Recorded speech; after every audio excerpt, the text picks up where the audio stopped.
নমস্কার বন্ধুরা, স্বাগতম আমাদের চ্যানেলে, যেখানে আমরা সনাতন ধর্মের গভীর রহস্য, পৌরাণিক কথা এবং জীবনের সত্য নিয়ে আলোচনা করি।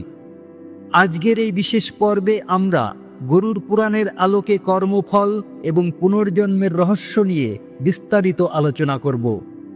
আপনি যদি শ্রীকৃষ্ণের ভক্ত হন তাহলে কমেন্ট বক্সে অবশ্যই লিখে দিন জয় শ্রীকৃষ্ণ। আর যদি এই চ্যানেলে প্রথমবার এসে থাকেন তাহলে চ্যানেলটি সাবস্ক্রাইব করুন, বেল আইকন প্রেস করুন যাতে নতুন ভিডিওর নোটিফিকেশন পান, এবং এই ভিডিওটি লাইক করে আপনার বন্ধু বান্ধবীদের সাথে শেয়ার করুন। আমাদের আজকের বিষয় হল গরুড় পুরাণ অনুসারে কর্মের ভিত্তিতে পুনর্জন্ম, অর্থাৎ যেমন কর্ম তেমন জন্ম। এই পুরাণে বলা হয়েছে যে প্রত্যেক জীবের পুনর্জন্ম হয় এবং তার পরবর্তী জন্ম তার পূর্বজন্মের কর্মের উপর নির্ভর করে। আজ আমরা এই বিষয়ে গভীরভাবে আলোচনা করব এবং জানব কোন পাপের জন্য কোন যোনিতে জন্ম হয় এবং কিভাবে আমরা আমাদের জীবনকে উন্নত করতে পারি। গরুড় পুরাণ হল হিন্দু ধর্মের 18টি মহাপুরাণের মধ্যে একটি। এটি ভগবান বিষ্ণু এবং তার বাহন গরুড়ের মধ্যে সংলাপের রূপে লিখিত। এই পুরাণে জন্ম, মৃত্যু, মৃত্যুর পরবর্তী জীবন, পাপ পুণ্যের ফল, নরক, স্বর্গ এবং পুনর্জন্মের বিস্তারিত বর্ণনা রয়েছে। এটি বিশেষভাবে গুরুত্বপূর্ণ কারণ এটি মানুষের জীবনকে উন্নত করার জন্য পথ নির্দেশ দেয়। সনাতন ধর্মে কোনো ব্যক্তির মৃত্যুর পর এই পুরাণ পড়া হয়, কারণ এতে মৃত্যুর পর আত্মার যাত্রা এবং কর্মফলের বিষয়ে বলা হয়েছে। গরুড় পুরাণে ভগবান বিষ্ণু গরুড়কে বলেছেন যে মানুষের কর্মই তার ভাগ্য নির্ধারণ করে। ভালো কর্ম করলে স্বর্গ, উন্নত যোনি বা মোক্ষ, আর খারাপ কর্ম করলে নরক বা নিম্ন যোনি। এই পুরাণে পুণ্যকে ভালো কাজ এবং পাপকে খারাপ কাজ হিসেবে বর্ণনা করা হয়েছে। এখন প্রশ্ন উঠতে পারে, পুনর্জন্ম কি সত্যিই হয়? গরুড় পুরাণ এবং কঠোপনিষদে স্পষ্ট বলা হয়েছে যে আত্মা অমর। শরীর ধ্বংস হয় কিন্তু আত্মা নতুন শরীর ধারণ করে। হিন্দু ধর্মে বলা হয় 84 লক্ষ যোনির মধ্যে মানুষ যোনি সবচেয়ে দুর্লভ, কারণ মানুষ যোনিতেই সৎকর্ম, ভক্তি এবং ধ্যানের মাধ্যমে মোক্ষ লাভ সম্ভব। গরুড় পুরাণে একটি উদাহরণ দেওয়া হয়েছে। পাণ্ডবরা তাদের পূর্বজন্মের কর্ম অনুসারে বিভিন্ন ঘরে জন্ম নিয়েছিলেন। এটি প্রমাণ করে যে কর্মই সব কিছু নির্ধারণ করে। আরেকটি গুরুত্বপূর্ণ বিষয় হল, গর্ভে থাকাকালীন শিশু তার পূর্বজন্মের সব কিছু মনে রাখে। সে তার পাপের জন্য অনুতাপ করে এবং ভগবানের কাছে প্রার্থনা করে যে এই জন্মে সে সৎকর্ম করবে। কিন্তু জন্মের পর মায়ার প্রভাবে সে সব ভুলে যায় এবং আবার পাপে জড়িয়ে পড়ে। এই চক্র থেকে মুক্তির উপায় হল ভগবানের ভক্তি, সৎকর্ম এবং নিয়মিত নাম জপ। গরুড় পুরাণে বলা হয়েছে, যে ব্যক্তি মৃত্যুর সময় ভগবানের নাম নেয়, ভগবান তার জন্য মোক্ষের পথ খুলে দেন। এই জন্য শাস্ত্রে বলা হয়েছে মৃত্যুর সময় রাম নাম জপ করা অত্যন্ত গুরুত্বপূর্ণ। এবার আসুন গরুড় পুরাণ অনুসারে বিভিন্ন পাপের জন্য কোন কোন যোনিতে জন্ম হয় তা বিস্তারিতভাবে জানি। এই পুরাণে ভগবান বিষ্ণু গরুড়কে বলেছেন যে প্রতিটি পাপের জন্য আলাদা আলাদা সাজা এবং যোনি নির্ধারিত হয়। আমরা একে একে আলোচনা করব। যে ব্যক্তি তার মাতা পিতাকে কষ্ট দেয়, ভাই বোনকে প্রতারিত করে বা পরিবারের সদস্যদের অসম্মান করে, সে কচ্ছপ যোনিতে জন্ম নেয়। কচ্ছপের জীবনকাল খুব দীর্ঘ, 200 থেকে 300 বছর। এই দীর্ঘ জীবনকালে সে তার পাপের সাজা ভোগ করে।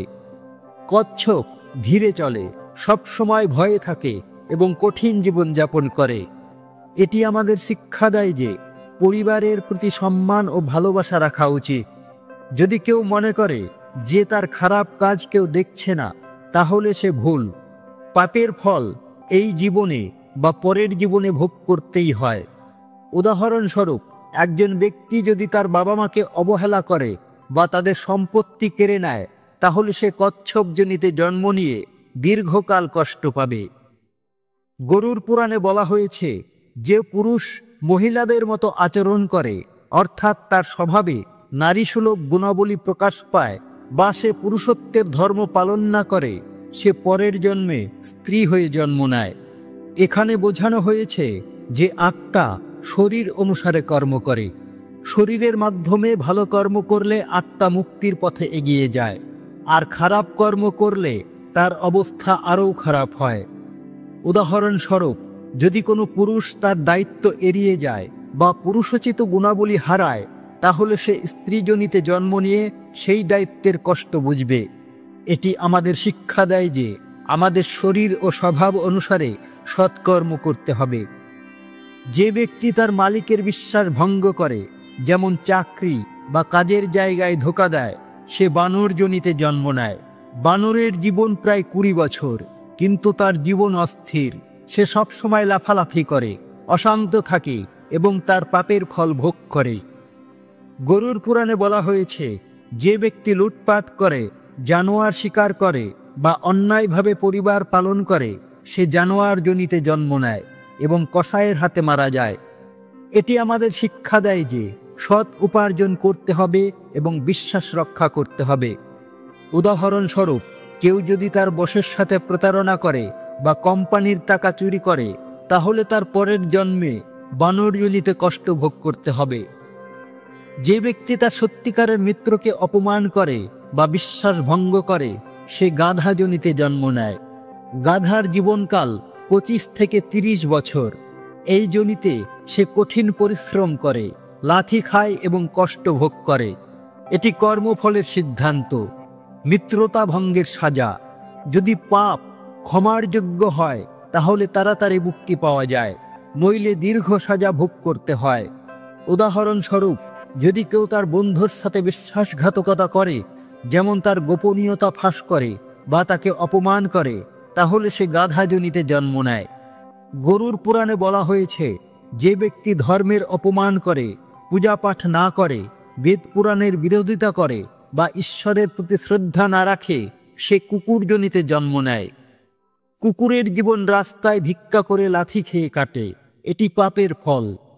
উদাহরণস্বরূপ, যদি কেউ মন্দিরকে অসম্মান করে বা ধর্মগ্রন্থ নিয়ে উপহাস করে, তাহলে তার পরের জন্মে কুকুর যোনিতে কষ্ট ভোগ করতে হবে।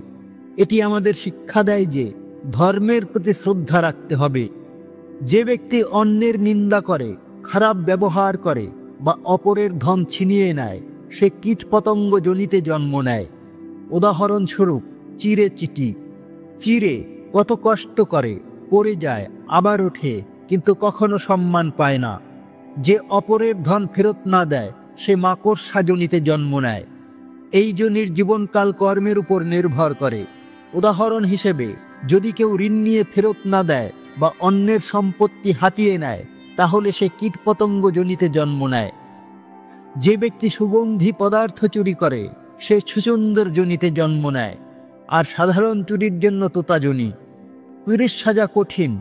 উদাহরণস্বরূপ, যদি কেউ দোকান থেকে সুগন্ধি চুরি করে, তাহলে তার পরের জন্মে ছুন্দর হয়ে কষ্ট ভোগ করতে হবে।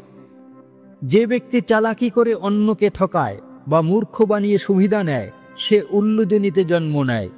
উল্লু রাতে জাগে, দিনে ঘুমায়, তার জীবন কষ্টের। উদাহরণস্বরূপ, যদি কেউ প্রতারণা করে ব্যবসায় লাভ করে, তাহলে তার পরের জন্মে উল্লু যোনিতে সাজা ভোগ করতে হবে। যে ব্যক্তি পরস্ত্রীর সাথে সম্পর্ক করে, সে নরকে যায় এবং তারপর ভেড়িয়া, কুকুর, শিয়াল, গিধ, সাপ, কাক, বগ যোনিতে জন্ম নেয়। শেষে মানুষ যোনি পায়।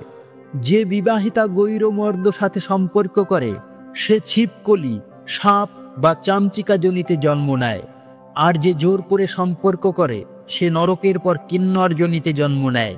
উদাহরণস্বরূপ, যদি কেউ বিবাহিত মহিলার সাথে অবৈধ সম্পর্কে জড়ায়, তাহলে তার জন্য নরক এবং একাধিক যোনিতে কষ্ট ভোগ করতে হয়। যে ব্যক্তি অহেতুক গালি দেয় বা অশ্লীল কথা বলে, সে ছাগল যোনিতে জন্ম নেয়। কণ্ঠে মা সরস্বতী বাস করেন, তাই মধুর বাণী রাখতে হবে। উদাহরণস্বরূপ, যদি কেউ সবসময় অশ্লীল ভাষা ব্যবহার করে, তাহলে তার পরের জন্মে ছাগল হয়ে কষ্ট ভোগ করতে হবে। যে ব্যক্তি স্ত্রী হত্যা, গর্ভপাত বা গোহত্যা করে, সে পরের জন্মে মূর্খ বা কুজো হয়ে জন্ম নেয়। এটি অত্যন্ত গুরুতর পাপ। উদাহরণস্বরূপ, যদি কেউ মাংসের জন্য গরুকে হত্যা করে, তাহলে তার পরের জন্মে শারীরিক ত্রুটি নিয়ে জন্ম নিতে হবে। যে ব্যক্তি তার বড় ভাইকে অপমান করে বা সমাজে তাকে লজ্জিত করে, সে কৌয়া যোনিতে জন্ম নেয়। এই যোনিতে 10 বছর কষ্ট ভোগ করতে হয়। উদাহরণস্বরূপ, যদি কেউ তার বড় ভাইয়ের সম্মান নষ্ট করে, তাহলে তার জন্য কৌয়া যোনিতে সাজা ভোগ করতে হবে। যে ব্যক্তি অন্যের ভালো চিন্তা করে, ধর্ম পালন করে, পশুদের প্রতি প্রেম দেখায়, মাতা পিতার সম্মান করে এবং গুরুর পথ অনুসরণ করে, সে স্বর্গে যায় এবং মোক্ষের পথে এগিয়ে যায়। উদাহরণস্বরূপ, যদি কেউ নিয়মিত দান করে, পশুদের খাবার দেয় বা মন্দিরে সেবা করে, তাহলে তার জন্য স্বর্গ এবং মোক্ষের দ্বার খুলে যায়। যে ব্যক্তি মাংস খায়, তার পরের জন্মে অঙ্গের সমস্যা হয়। মদ পান করলে কালো দাঁত এবং জিহ্বার সমস্যা হয়। অশুদ্ধ খাদ্য খেলে জলদর রোগ হয়। মিষ্টি খেলে গলার রোগ হয়।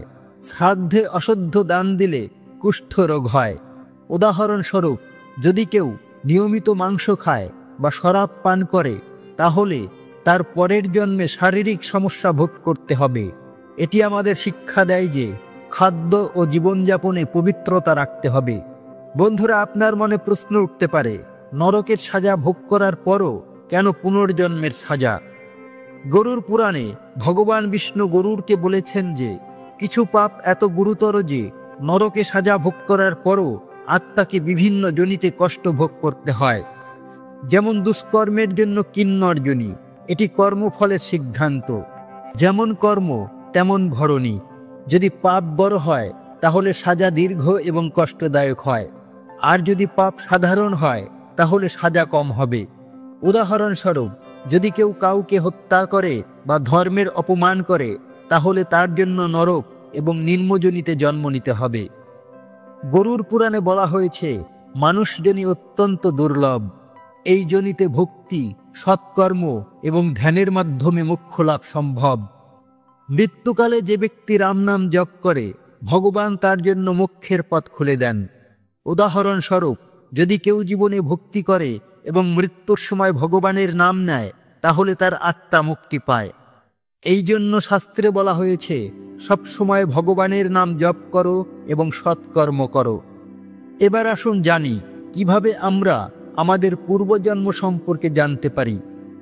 গরুর পুরাণে জাতিস্মরণের কথা বলা হয়েছে। এটি একটি ধ্যান প্রক্রিয়া। প্রতিদিন রাতে ঘুমানোর আগে চোখ বন্ধ করে আপনার দিনের ঘটনাগুলো উল্টো করে ক্রমে ক্রমে মনে করুন। যেমন ঘুমানোর আগে কি করছিলেন, তার আগে কি করছিলেন, এভাবে পুরো দিনের ঘটনা মনে করুন। এই অভ্যাস নিয়মিত করলে মেমোরি পাওয়ার বাড়বে এবং ধীরে ধীরে পূর্বজন্মের স্মৃতি মনে আসতে শুরু করবে। এটি একটি কঠিন সাধনা, কিন্তু যোগাভ্যাসকারীদের জন্য এটি সম্ভব। এছাড়াও সম্মোহন ক্রিয়ার মাধ্যমে পূর্বজন্ম জানা যায়। বিভিন্ন ধর্মের মানুষ বিভিন্ন পদ্ধতিতে পূর্বজন্ম জানার চেষ্টা করে। উদাহরণস্বরূপ, কেউ যদি নিয়মিত ধ্যান করে এবং জাতিস্মরণের অভ্যাস করে, তাহলে তার মনের দ্বার খুলে যায় এবং পূর্বজন্মের স্মৃতি ফিরে আসে। গরুর পুরাণ আমাদের শিক্ষা দেয় যে জীবন একটি সুযোগ। এই জীবনে আমরা যা করি তার ফল আমরা এই জীবনে বা পরের জীবনেই ভোগ করি। তাই আমাদের উচিত সৎকর্ম করা, সবসময় সৎ পথে চলুন, অন্যের সাহায্য করুন এবং ধর্ম পালন করুন। ভগবানের নাম জপ করুন, পূজা পাঠ করুন এবং মন্দিরে সেবা দিন। মাতা পিতা, গুরু এবং বড়দের সম্মান করুন। পশু পাখি এবং গাছপালার প্রতি প্রেম দেখান। কথায় মধুরতা রাখুন, গালাগালি বা নিন্দা করবেন না। যদি কেউ নিয়মিত দান করে, পশুদের খাবার দেয় এবং মন্দিরে সেবা করে, তাহলে তার জন্য স্বর্গ এবং মোক্ষের পথ খুলে যায়। অন্যদিকে যদি কেউ প্রতারণা করে, চুরি করে বা ধর্মের অপমান করে, তাহলে তার জন্য নরক এবং নিম্নযোনি অপেক্ষা করছে। বন্ধুরা, গরুর পুরাণ আমাদের জীবনের একটি গভীর দর্শন দেয়। এটি বলে যে আমাদের কর্মই আমাদের ভাগ্য নির্ধারণ করে। মনুষ্যজনী অত্যন্ত দুর্লভ, তাই এই জীবনে আমাদের সৎকর্ম করতে হবে। ভগবানের ভক্তি, ধর্ম পালন এবং সৎ জীবনযাপনের মধ্যে আমরা এই জন্ম মৃত্যুর চক্র থেকে মুক্তি পেতে পারি। গরুর পুরাণের শিক্ষা আমাদের জীবনকে সঠিক পথে চালিত করে। তাই আসুন আমরা সবাই মিলে সৎকর্ম করি, ভগবানের নাম জপ করি এবং আমাদের জীবনকে পবিত্র করি। এই ভিডিও কেমন লাগলো কমেন্ট বক্সে আপনার মতামত জানান। আর হ্যাঁ, চ্যানেলটি সাবস্ক্রাইব করতে ভুলবেন না। ঈশ্বর আপনার মঙ্গল করুক। জয় শ্রীকৃষ্ণ।